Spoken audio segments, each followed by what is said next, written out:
All right, I'm assuming it's up. So if it's Yes. not or if it disappears, let me know.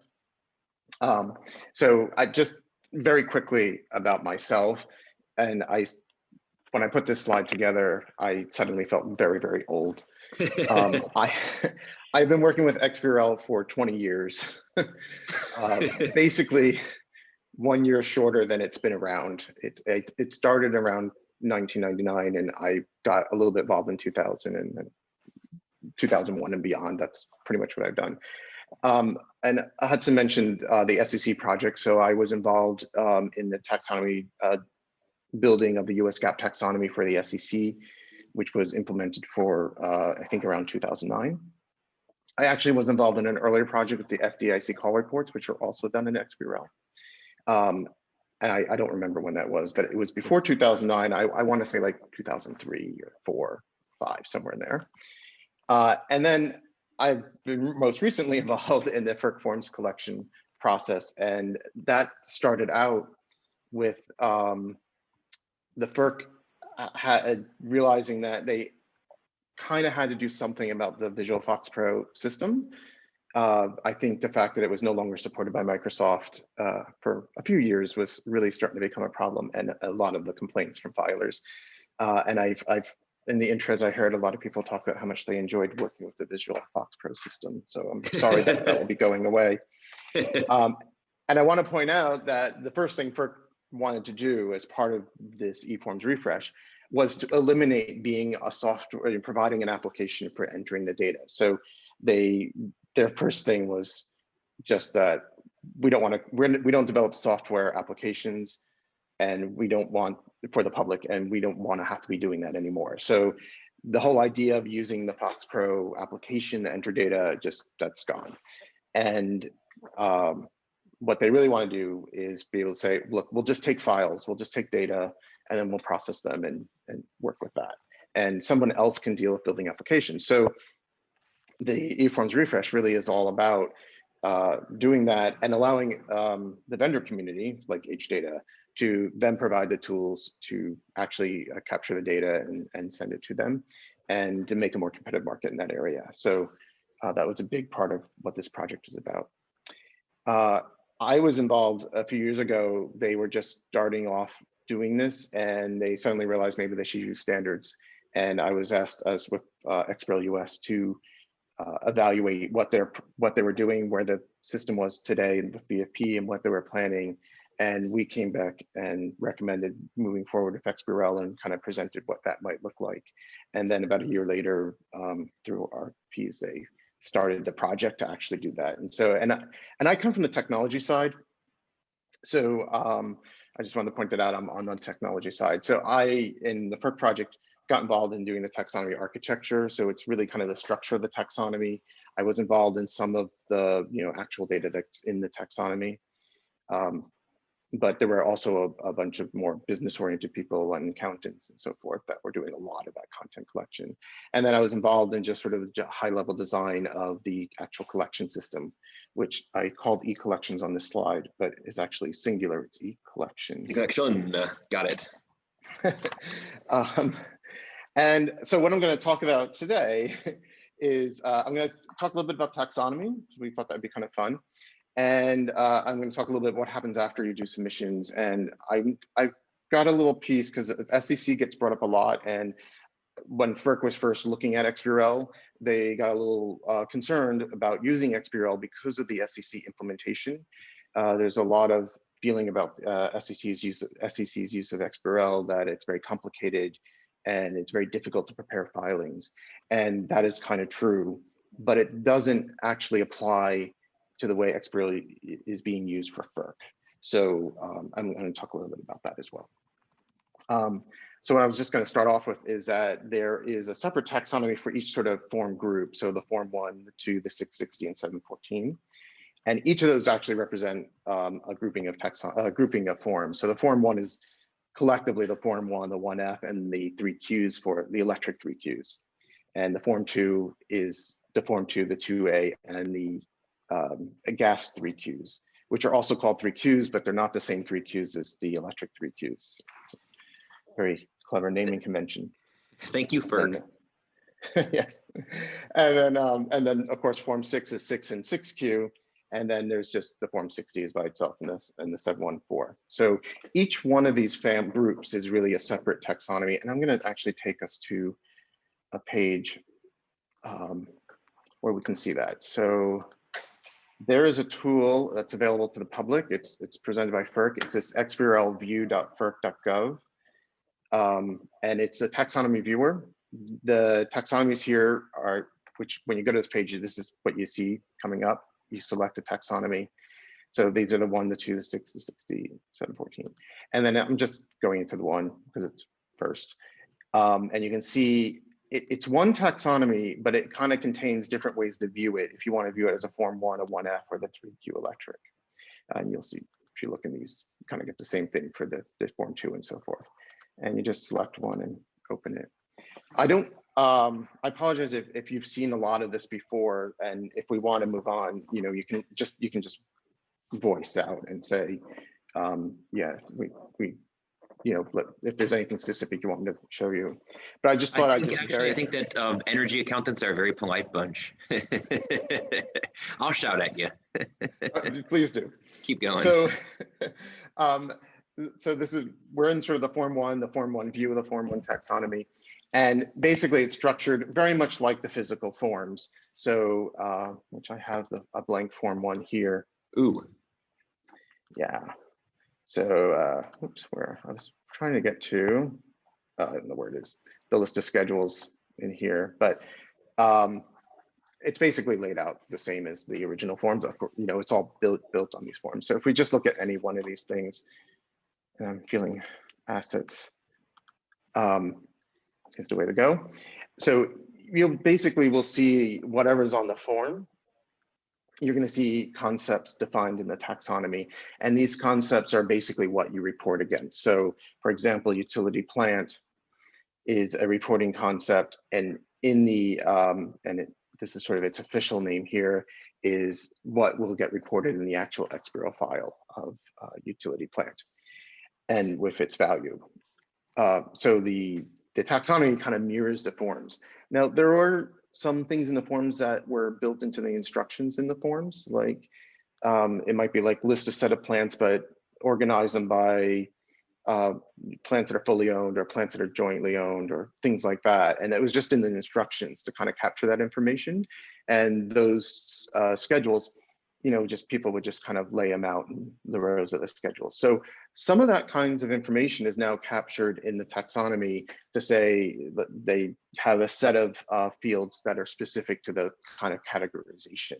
So the taxonomy is very much a mirror of the forms, but there's actually possibly more detail in the taxonomy and the way you would present that data. Phillip, I think that's a good place to add one question. And by the way, everybody, please feel free to type questions into the chat window, but we will have a time for open questions later on. Phillip, one of the concepts that we've been excited to describe to people that are going to be working on this change is that the fields include, you said the fields are specific in various ways. That is, they force the content sometimes to fulfill certain characteristics. Could you say a little bit more about that and how that might actually assist with providing higher quality data or for doing checks? Yes. I was trying to think of what was a good example of one of those schedules that has that breakdown. And unfortunately, I can't think of one offhand. Or how about validation? Want to describe the concept of validation, that things have to add up? I will talk about that. Okay, later on, validation. But I'll tell you this.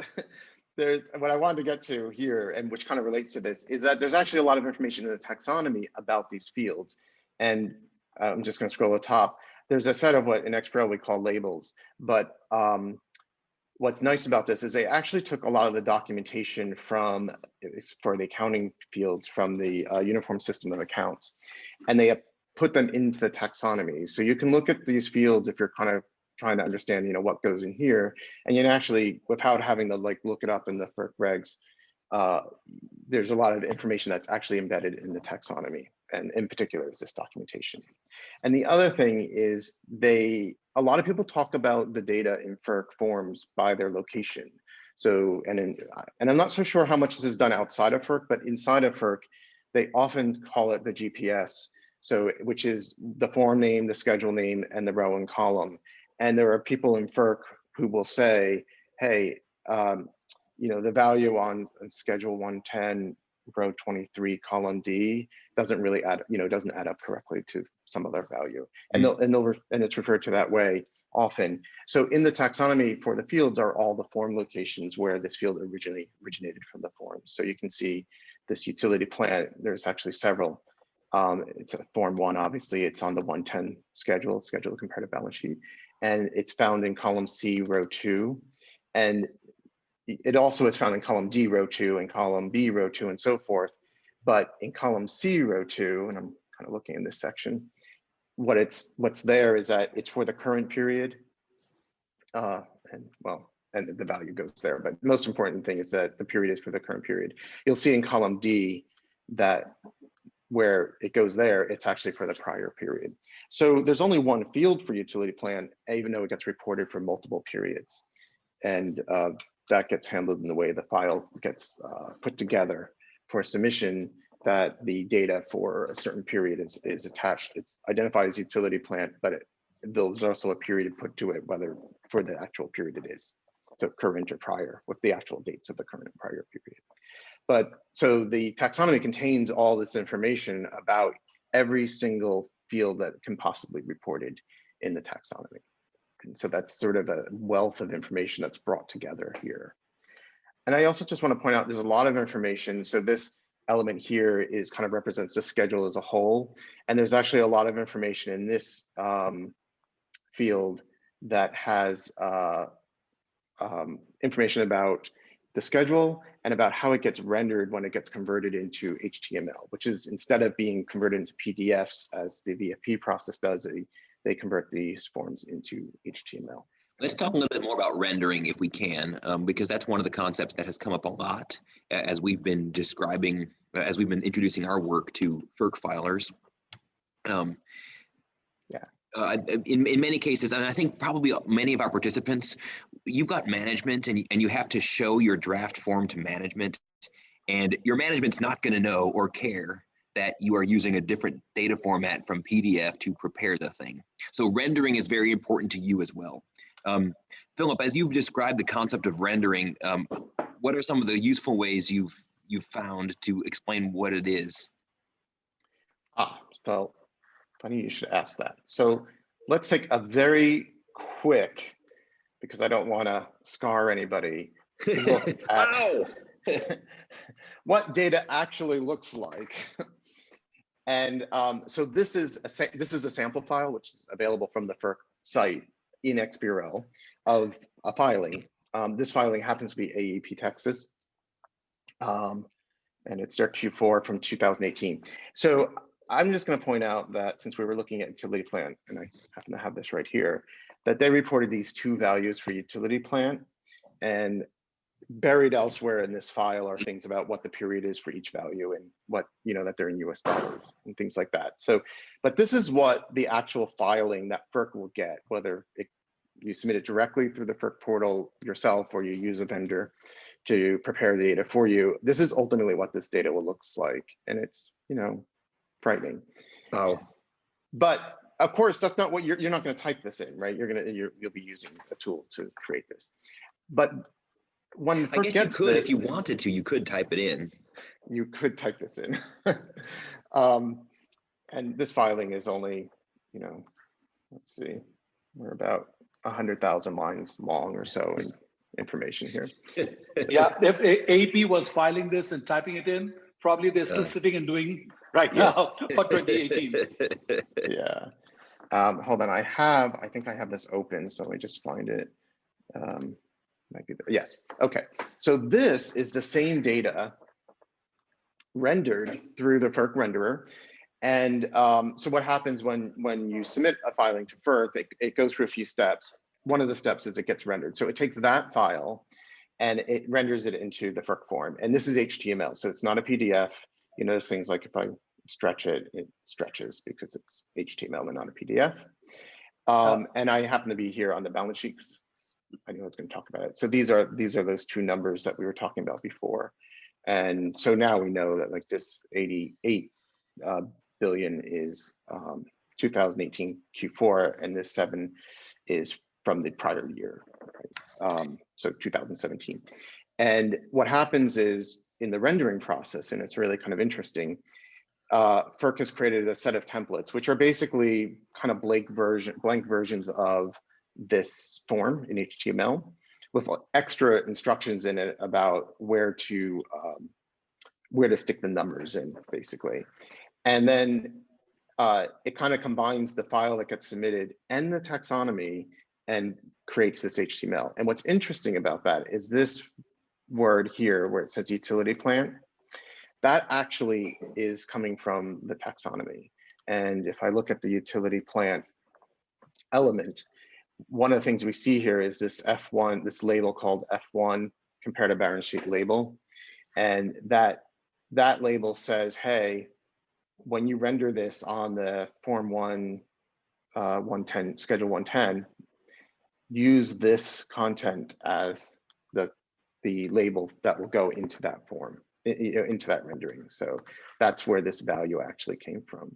So when this is a big shift for FERC because it allows them to make changes to the way things will happen, the way they'll render, mostly through just editing the taxonomy and then releasing a new version of the taxonomy. So if someone wanted to add some more account numbers to the end of this, they could do that on the FERC side, they would do that in the taxonomy. And then after that, the renderers will pick that up. So it kind of gives them a lot more control in how the rendering is produced. So it comes from the data file that you submit, the taxonomy that's public, and the templates. And these templates are also made available to the public by FERC, which Very good. Actually brings me to the next one of the next things I want to talk about is there's really somewhere. Just wanted to add one thing here, Philip. FERC did offer the rendering component to be integrated as a standard application with vendors like us. Yes. So that it ensures that there is a standard rendering process and it mimics the form that they want and what they want to see. So yes. This is the rendering component is provided by FERC, and most vendors are integrating that into their solution. Yes, that's exactly right. What we indeed did do is within the filing solution, we allow you to create a rendered version, and then you can print that and on paper if you want to, or that's what you can show your management, and your management's going to be very comfortable because it is comforting. It looks just like the PDF that they used to be familiar with. Fire away, Philip. And I'll point out, FERC wanted to make the rendering available for the public and for vendors to do it so that filers could, prepare data and rendering without ever sending it to FERC. They don't have to, and for some people, there's a little bit of security concern about sending data you're not quite ready to submit, but you just want to see what it's going to look like. And that can all be done, on site at the filer without having to send it to FERC. So that's kind of behind some of the reasons that they made to do it. Sorry, to provide the renderer that way so everyone can access it. I wanted to point out this page. This is on the FERC's website. It's the Eforms refresh page, and it's I never go to it direct. If you just go to the FERC.gov site and do document and filing forms on the right, and then Eforms refresh here on the left, you'll get to this page. And there's a lot of information here about the project. There's this is where kind of everything I'm looking at and showing you now is coming from. There's links to the viewer, which is right here, the XBRL viewer. So that's for viewing the taxonomy. There's links to a link to the e-collection tool itself, which has a public component to it. So it's even if you're a filer or you want to look at other things, you can. And then there's also a lot of information that you can download from here, including samples. We were talking about the rendering, so the actual rendering code, which can be used with an open source tool to actually create renderings from your own data. There's just a lot of information here. So I don't know if you haven't been to this page, it's worth taking a look. A lot of it's very technical. So feel free to reach out if you have questions. And I want to point out there's sample data. That was the file I was showing you. This lovely file here is from the sample data I downloaded from here. I want to point out that the sample data, they took the VFP data and converted it into XBRL. And because the taxonomy is almost the same as the original forms, but not quite, some data does not convert well. There's also some new fields, I think, that were on the forms as instructions to add this number as a footnote or something, and they made them as legitimate fields. So those kind of data like that doesn't convert very easily. So the converted data kind of gets you most of the way of seeing what it should look like, but it's just be warned that it might not be 100%. And so they provided that. And then, yeah, so, and I'm sorry, and then sample renderings, which is the HTML I was showing you on AAP text. This came directly from this. They also include the blank forms. So these are renderings of the forms with no data in them. So you can kind of get a sense of what the form will look like when it is rendered. So I just wanted to point out that this is available. The other part of this is the eCollection site. So this is where filers would go to actually submit their data. But there is a public portion of that. And the two public pieces are the public submission history and the taxonomy. So on the taxonomy side, and it comes up blank, and then a moment later, it suddenly fills in with information. You can see the taxonomies, and you can actually download them here by clicking these icons here, and you can actually download the taxonomy files. If you have an XBRL tool that can open them, that's great. So I just want you to know that it's available. And then what will happen is when they have new released versions, they will show up here on the screen. So it's kind of always available. The other thing that's really interesting that comes up on this, I get that login box because it tries to think I'm trying to log into the system, which I'm not, is the public submission history. This screen is really great because it will come up blank and then stay blank. But when FERC starts they're going to convert 10 years of history of VFP data into XBRL and run it through the system to generate the renderings. And they're going to load the data into their database. When that happens, which they're going to be starting, I think, in the next month or two, those filings, that history will show up here. This is all just publicly submitted data will start to show up here. And then from this screen, when it's listed here, you'll be able to click on it, and you could download the file, you can download the rendering. That's pretty much what you can do with it. You can download the file and download the rendering. We are so excited about that part because many of you have seen our data hub, where we take the XBRL data and we smash it into a database, and we allow you to apply analytics to compare yourselves against your peers and so on.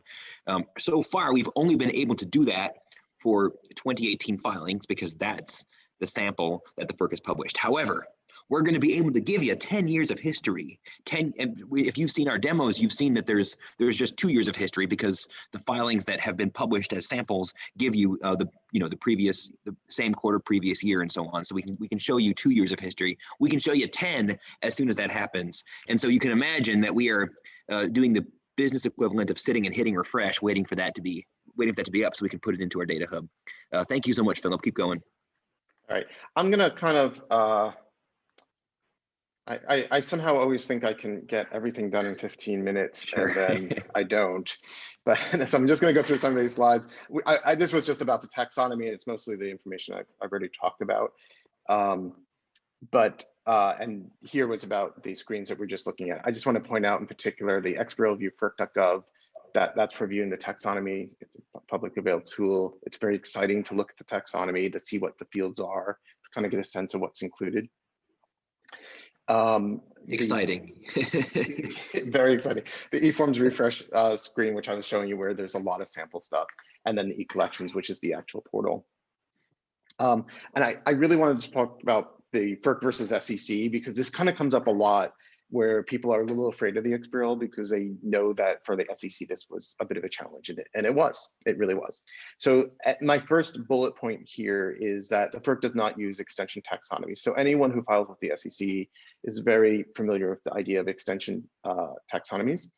And what it does, it allows filers to create their own fields to report, which in the SEC world makes some kind of a sense. It just has to do with the way financial reporting is done. And but it creates a lot of complication. And it creates a huge amount of complication. And that is probably the biggest difference between the FERC XBRL implementation and SEC, is that the FERC taxonomy, that is the only taxonomy. And you don't make any extensions to it. You don't submit additional files for the extension portion of a taxonomy, which you do in the SEC. And you don't have to kind of rebuild the taxonomy, which is what filers do for the SEC. They have to like rebuild the balance sheet for the way they present it. But in FERC, because it's form-based, they tell you how to present the balance sheet. And so that's what you do. And there's just one way. And that kind of more rigid way of reporting makes preparing the data immensely easier. So I just wanted to. Yes, thank you so much, Philip. I'm going to, we might take this slide and repurpose it for some of our presentations, because that's the most frequent question we get when we talk about the filing solution. People ask us, where's the tagging, or how do I do extensions, especially if they have SEC experience and they remember how complicated that is. And we get to tell them, there is none. You don't have to do anything. Because of that rigidity, we can automatically convert your spreadsheet into the XBRL file. So excited for that. Again, excited. The other difference that makes it a lot simpler, and this one's kind of a little more not obvious to see, but there are two ways to submit XBRL information. And one is what we call traditional XBRL, which is like the example file I was showing before. It was traditional XBRL. And the other is called inline, which is really HTML with XBRL things kind of shoved into it behind the scenes. In the SEC, most of the filings are inline filings. It allows them to create their financial reports looking the way that they want it to create it for that particular filer. And then they just sort of embed XBRL data into it. Which means you got to build these, sort of pretty looking HTML based documents. Whereas when you go traditional, it's really just the pure data. And so the tools you have, the vendor tools, will build this for you. And you don't have to worry about like, oh, I got to write paragraphs and chapters and section it off and format it and things like that. That actually is taken care of by the FERC renderer, which will take the data and just render it in the standard way of rendering it. So that's also another area where it makes it a lot easier. You're really just submitting data, and with the SEC, you're actually submitting like a formatted document and data, so you get to do both. So so I just want to point that out, because this really comes up a lot. And the result is, I'm not going to say it's a piece of cake just doing the XBRL submissions with FERC. It still works. It's just a lot easier than doing it with the SEC. And then I'm just going to finish up here, I think. But I just wanted to let you know, because one thing people don't really talk about is what happens when you submit a filing to FERC. And there are really kind of two paths to data getting into the FERC for submission. It can be through vendor software, which will create that file. And there's an API that FERC created to communicate from vendor software to the FERC submission system. This is really e-collections. And the other option is the FERC portal. As a filer, you can log into the portal. And if you have the XBRL file, it's just a single file with that data in it. You can. That's if you typed it out yourself. If you typed it out yourself, you can just then go through the portal. What they're not providing, again, is an application that formats data for you. So, right. So it's either the vendor software will be doing that, or you're doing that yourself. There is actually a third option where you can use the API as a filer and kind of connect it directly into your own systems. And I don't expect anyone will be doing that, but theoretically that's available. In the science fiction future, we are going to work on that. Yes. So once we get into FERC, then these are kind of the steps that happen. It goes through the validation processor, which is part of their system. And if there are errors that are significant enough to say, like, we can't do anything more, basically they send an email back. They love emails. And then after it validates, it goes through the rendering engine, which will turn it into HTML, like the document I showed you. And that HTML will go into the eLibrary system. So from eLibrary, a user, if you ever use the FERC eLibrary system, which is public, you can go and look at previous filings. Today, the form filings are PDF documents. You can pull them down. So it goes in the eLibrary. And alternatively, they also post it to, they have an internal database. So they kind of extract the data from the file and they shove it into a database. And on the public side, there is access to get to that data through an API. And that is what we use for our data hub, or will. Right. And it's It's an API, so it requires programming to kind of get to it. And then, of course, the eLibrary part of it is available in the eLibrary search. I should have pointed out here, I meant to draw an arrow somewhere, but I didn't know where to put it to make it look pretty, so I left it out. But the portal, as I said, where the public history is, that will also have a listing of accepted filings, only accepted filings will show up there as well. So that's another way of accessing the data, which brings me to the last slide, which is if you want to consume the data. So if you want to see your submissions, you want to see other people's submissions, you want to do analysis on it. These are sort of the mechanisms that will allow you to do it, which is you can go through the portal to just pull down individual filings. eLibrary will have the rendered version, and that rendered version actually will have a link to the portal page where you can get more information, more stuff about the filing from the portal. With the API, you can go to the FERC XBRL database at FERC, and there is an RSS feed. So every new filing that's accepted kind of pops on this feed. So there are people that are interested in pulling every filing that goes into FERC, so they can build their own databases, and the RSS feed kind of is the mechanism to alert people about new stuff. And then importantly, this is all open to the public, but vendors also have access to this because they are actually members of the public too. And they can use those mechanisms to build their own systems and analytic systems on top of that. And that's really what the purpose of providing this data was for, is to allow that to happen. And that is what we have done.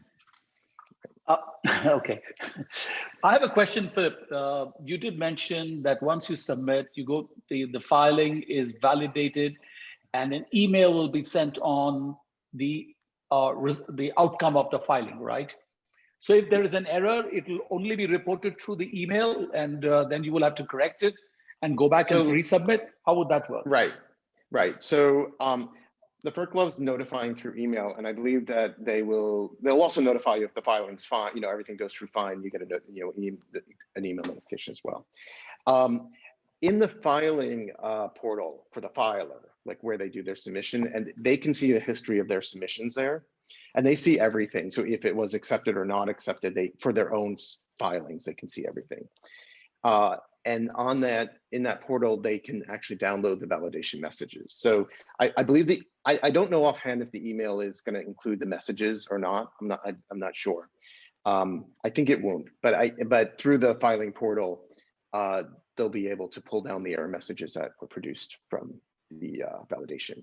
I'll also point out that the validation rules are publicly available, and there's a processor to process them, like to run the validations against taxonomy. That's also publicly available with open source software.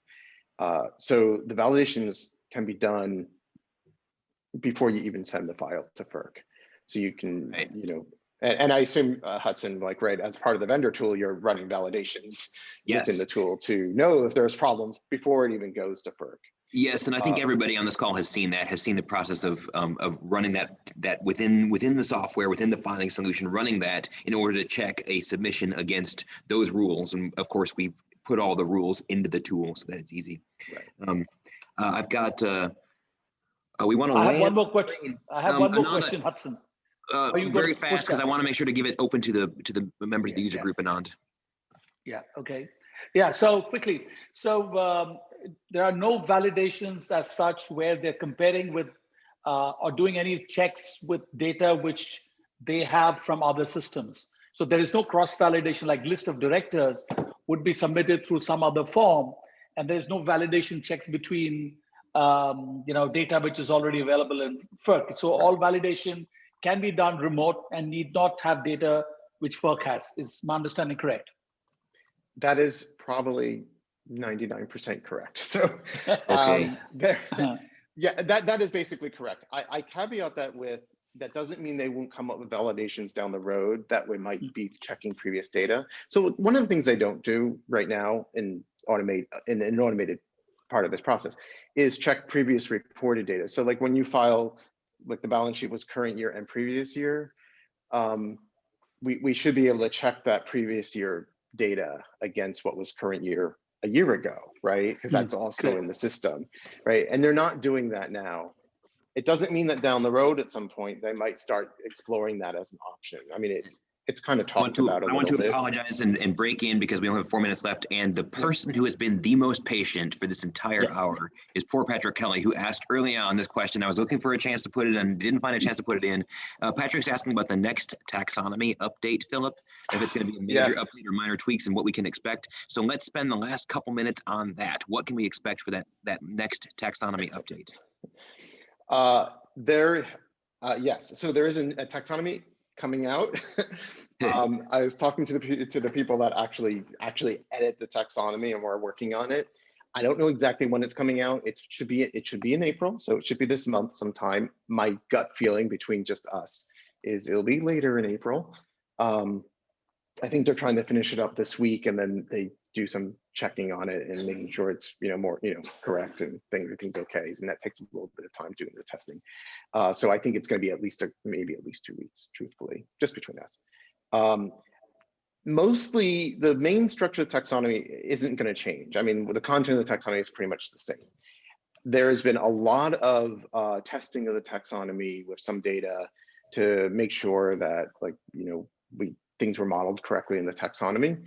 And there's some issues that have been bubbling up from that. And so it's a lot of corrections to the taxonomy for that. There's also some minor typo things that were picked up that are also being corrected. One thing, and this is a ridiculously stupid technical issue, is the taxonomy file names. If you actually look at the taxonomy, and it's a zip file, but you can open it up and you can see there's a whole directory structure in there, are really, really long. For each schedule, there's like a folder which has its number and its full schedule name spelled out, and they're really long. And in Windows, this actually becomes a problem because Windows computers have a limit on how long a file name can be in its total path, like the total path from like // all the way down to the end of the file name.